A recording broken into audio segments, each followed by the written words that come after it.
encaminhada pelo Maicon, e ele diz assim: professor, quando Jesus lê a passagem de Isaías, o texto fala que ele pega o rolo e o lê. Isso se aplica no que o senhor está falando? Pô, isso é maravilhoso, cara. Isso é maravilhoso. Se eu não estou enganado, deixa eu até pegar meu texto aqui, mas tenho quase certeza que é Lucas 4. Né? Se eu não estou enganado, é Lucas 4, quando exatamente, Lucas 4, versículos 16 a 20. Né? Então, isso é um tema fascinante. Né? Só que eu acho o seguinte: nós temos três grandes problemas para enfrentar aí, viu, Maicon? Quando lemos o Evangelho de Lucas, no capítulo 4, versículos 16 a 20. Né? Claro que a gente faz um pequeno desvio, eu não tenho o menor problema quanto a isso. Mas o primeiro dos desvios é que a cidade de Nazaré, situada na Galiléia, que é a cidade natal de Jesus, ela é bem escavada, ok? E Nazaré, do século I da Era Comum, é uma rua, pô, com um número muito reduzido de casas. Tem-se a sensação de que Nazaré é uma vila marcadamente campesina, sem nenhum grande prédio, sem nenhum prédio público. São casas. Tá? E a julgar pela qualidade do material encontrado, não são casas de pessoas ricas, abastadas, ao contrário. Né? Sugere uma outra realidade, né? De um mundo mais camponês.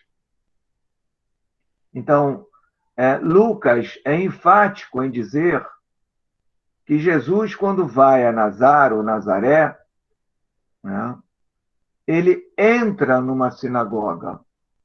Bom, se por entrar numa sinagoga, Lucas está se referindo a um prédio específico destinado a abrigar reuniões religiosas e aonde se guarda, né, um rolo da Torá, bom, então não é em Nazaré. Isso nunca foi encontrado lá. Um segundo dado, Maicon, é que quando nós lemos o que Jesus leu referente a Isaías, nos versículos 18 e 19, nós temos um pupurri. Jesus começa lendo Isaías, capítulo 61. De repente, Jesus passa a ler Isaías, capítulo 58, versículo 6. Depois, Jesus retorna para Isaías, capítulo 61, versículo 2. Veja, esse é o segundo aspecto do problema. Esse Isaías nunca, nunca, nunca, nunca foi encontrado, essa edição de Isaías. E olha que nós temos lá de Qumran, né, material de Isaías que a gente pode confrontar até para mostrar o que estava em uso na Judéia. Né? E, obviamente, que fica claro que o que Jesus leu é uma montagem que Lucas faz de Isaías. E terceiro ponto, me desviando, mas eu estou te respondendo, com relação ao uso que o tradutor faz do verbo ler. Então, Jesus entra na sinagoga, levantou-se para ler o verbo grego é anagnosis, né? Anagnosis, ele tem três sentidos, três significados. Anagnosis pode ser, né, reconhecer um texto, ler um texto ou saber de cor, portanto, recitar um texto. Então, cabe ao tradutor do português dizer se Jesus leu, se Jesus reconheceu, né, por alguma pista que era o texto de Isaías e leu, falou de por reconhecer ou porque sabia de cor. Esse último aspecto pode também sugerir o saber de cor, algo bem legal, que é bem presente nos dias atuais, né? Em muitos lugares, você é recebido, quando vai visitar uma igreja, por senhores, por senhoras, por pessoas profundamente religiosas e tementes a Deus, que ao ver você chegar para visitar a igreja num dia de culto, né, te saudar com passagens de profetas, passagens do Novo Testamento, né? Mas quando você conhece um pouco mais e melhor, muitas dessas pessoas que te recebem, te saúdam com citações, são analfabetas, mas que de tanto ouvirem, porque são tementes a Deus, porque frequentam os cultos, frequentam as missas, portanto, ouvirem a liderança religiosa citar aqueles textos, aprende de cor.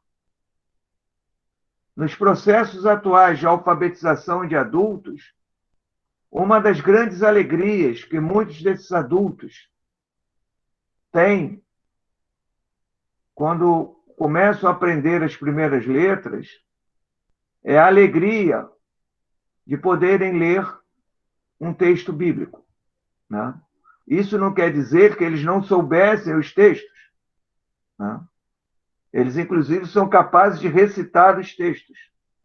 Então, a passagem lucana, por esses três motivos que eu apresentei, ela é bastante problemática em termos de dizer que Jesus leu.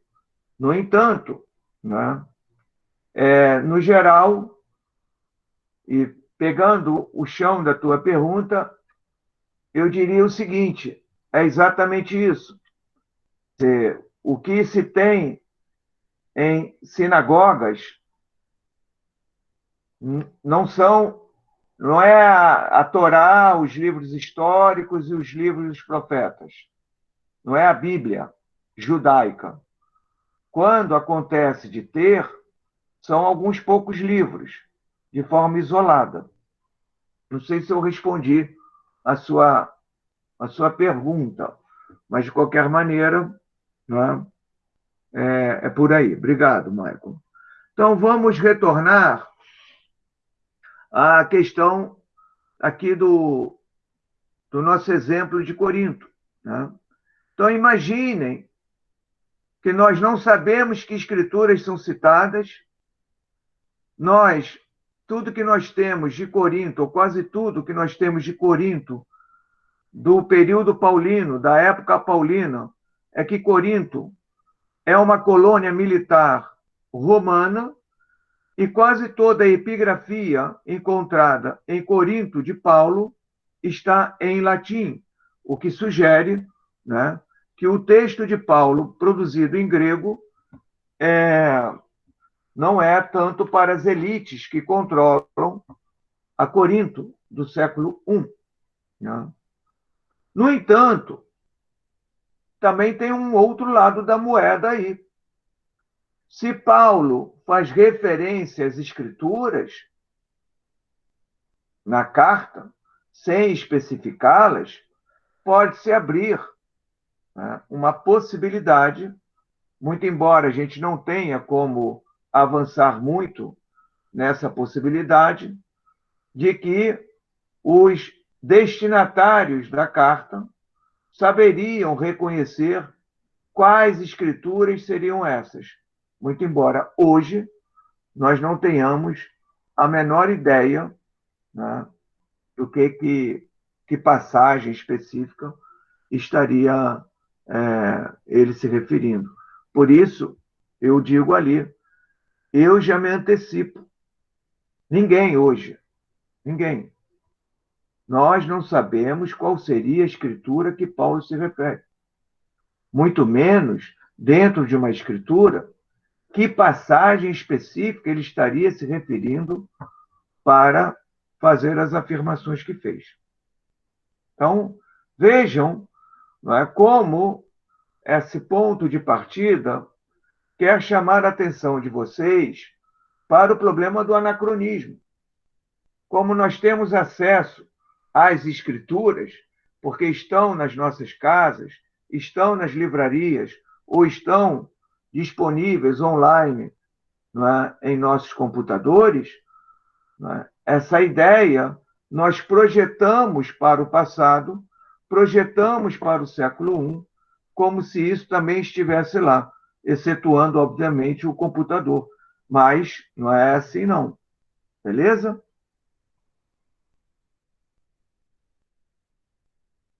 Bom, isso abre um ponto que é que precisa também ser resolvido.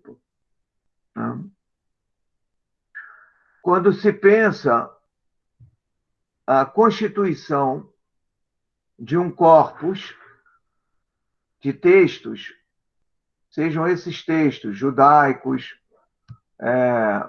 ou cristãos, né? E se no nosso caso e na nossa ênfase nós estamos interessados em pensar o cânon neotestamentário, pelo menos do ponto de vista do que o curso se propõe a falar, de uma introdução ao Novo Testamento, e se não existe o Novo Testamento, o processo que vai ser trabalhado no sentido de construir um corpus, de construir os 27 livros que compõem o Novo Testamento, é para responder essa questão que está aí. Que tipo de judeu seria Jesus de Nazaré? Então, nós não temos, já falei lá, não temos o Novo Testamento no século I, no século II, no século III, no século IV. Nenhum concílio bateu o pé, né, dizendo a partir de hoje é isso aí. Percebe? Eu vou chegar lá. Para mim é muito mais campos dentro de um cristianismo ou de um movimento de Jesus sem Jesus multifacetado, um desses campos, autodenominado ortodoxia, é que vai tomar as rédeas, é que vai tomar a dianteira de fazer, né, a proposta e de aplicar aquilo que eles entendem ser, né, o verdadeiro, as verdadeiras respostas sobre quem seria Jesus de Nazaré. Vamos por partes. De um lado, nós temos duas respostas básicas dentro de que tipo de judeu seria Jesus de Nazaré. E isso está no material neotestamentário. Primeira delas, Jesus seria um sábio, barra profeta, homem divino, né? Mas um indivíduo itinerante, que percorre o território judaico. Ele é avesso, a julgar pelo material neotestamentário, o Jesus de Nazaré é um indivíduo avesso às grandes cidades. Ele, ou melhor, o material neotestamentário fala pouquíssimo de Tiberíades, que é uma cidade nova, construída, inclusive em cima de um cemitério, por parte de Herodes.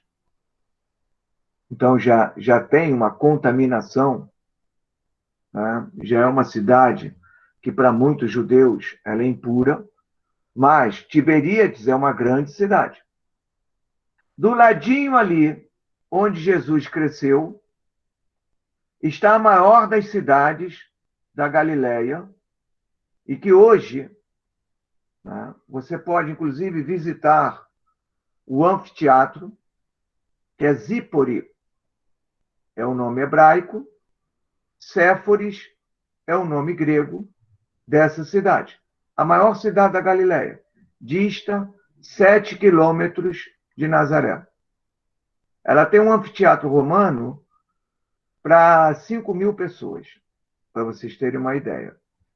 Ela foi destruída por parte de um candidato messiânico no final do século I antes da Era Comum, ali por volta do ano 7, 6, 7, 4 antes da Era Comum, chamado Judas o Galileu. É um cara, um candidato messiânico, que vai liderar uma revolta camponesa, e nessa revolta os camponeses vão invadir a cidade de Séforis e vão tomar 2 grandes prédios. O primeiro prédio é o arsenal, com armamento, porque eles precisam se armar, né?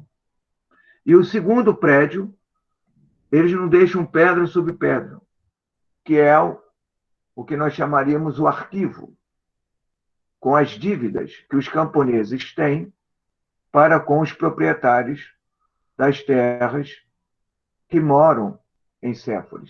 Isso é uma luta antiga, né? Quer dizer, qualquer trabalho sociológico que analise culturas ou sociedades camponesas vai mostrar sempre uma ojeriza por parte dos camponeses em relação às cidades. E isso parece também ser algo que perpassa a cabeça de Jesus, porque quando vem essa revolta camponesa, a legião romana, uma fração da legião romana estacionada na Síria, se desloca para conter a revolta, capitaneada por Judas o Galileu, né? E eles entram em Séforis e reprimem de tal maneira a revolta que deixam um rastro de destruição. Então, Séforis será reconstruída, ou começa a ser reconstruída, na primeira metade do século I da Era Comum. Então, não é em Nazaré que José, como um artesão, como um tecnônimo, ou Jesus, não é em Nazaré que esses caras vão trabalhar, se é que de fato eles são, não é, têm habilidades com as mãos, né? São carpinteiros, entre aspas. Não é lá em Nazaré, porque Nazaré é quase uma vila familiar. Esses caras trabalhariam em Séforis, reconstruindo, quero chamar a atenção de vocês, a maior cidade de toda a Galiléia, que nunca foi explicitamente mencionada no Novo Testamento. Então, isso é um indício fantástico para quem está pensando, estudando o século I, né? Como é que se pode omitir a cidade de Séforis das narrativas dos evangelhos? Jesus nunca quis passar por ali, é porque, no fundo, o material neotestamentário está desenhando um judeu chamado Jesus de Nazaré, que, curiosamente, só foi uma vez a uma grande cidade, segundo os sinóticos, Jerusalém, e quando chegou lá, morreu. Percebam que coisa interessante, né? Ele morre. Então, Jesus é o cara né, dos movimentos das vilas, aldeias, pequenas cidades. Então, há um documento que daqui a pouco eu vou também mencionar, que é conhecido como Evangelho Q, letra Q. Por que Q? É a abreviatura de uma palavra de origem alemã que significa, que é Kelly, Q de Queiroz, U de uva, E de Eva, L de Luiz, L de Luiz, E de Eva. Kelly significa fonte. Uma das fontes que o autor do Evangelho de Mateus e o autor do Evangelho de Lucas tinham em mãos para escrever as suas histórias. Esse evangelho que comumente é datado dos anos 50. Imaginem, hein? Jesus está morrendo do ponto de vista de uma factualidade, muito entre aspas, só para facilitar o raciocínio, no ano 30 da Era Comum, e no ano 50 já tem um autor dizendo que Jesus não é o Messias, ele é descrito como um sábio, como um profeta, como um homem que opera milagres, um homem divino, um itinerante, que não tem uma residência física. Lembrem-se, a raposa tem covis, as aves do céu têm ninho, mas o filho da humanidade, o filho do homem, sequer tem uma pedra para repousar a sua cabeça. Isso aqui, que está em Lucas, que está em Mateus. Né? Então, olha como é que esse cidadão está descrevendo o autor de Jesus. Ele não está ligado ao establishment. Né? Então, ele não é um rabi.